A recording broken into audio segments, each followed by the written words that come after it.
হচ্ছে আমি আপনাদেরকে চারার প্রসেসিং, যে বীজতলা থেকে চারা তুলে কিভাবে প্রসেসিং করে রাখবেন সেটার ভিডিও দেখাবো।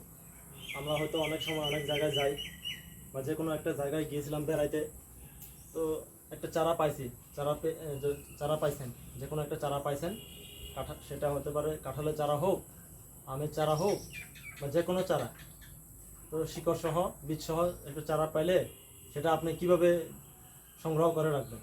এই যে দেখেন, আমার পাশে এটা হচ্ছে কাঁঠালের চারা। এই কাঁঠালের চারা আমি বীজতলা থেকে তুলে আনলাম। তুলে আনার পরে আমি এটাকে এখন সংগ্রহ করে রাখবো, যেহেতু আমাদের আজকে প্যাকেট করা হচ্ছে না, সেটাকে আমি এখন প্রসেসিং করে রাখবো।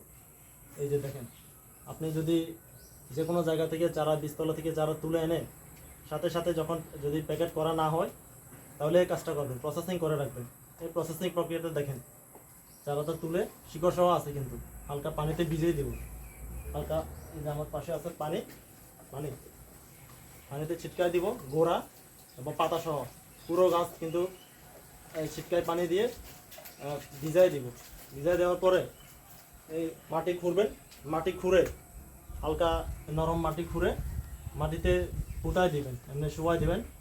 পাতাটা বের হয়ে থাকবে এবং মাটিটা গোড়ায় এভাবে করে মোড়াই দিবেন, পুরোটা ডেকে দিবেন মাটি দিয়ে। এই যে গোড়া, যেখানে শিকড় আছে, শিকড়ের গোড়াটা ভিজায় ডেকে দিবেন।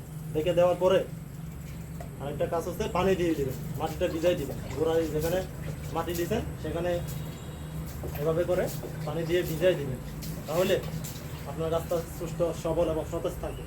আপনি কালকে বা একদিন পরে এটা আপনি প্রসেস করে রাখবেন, প্যাকেট করতে পারবেন আরেকদিন পরে। এটা একদিনের জন্য আপনার প্রসেস করছেন, একদিনের জন্য এটা সতেজ থাকবে।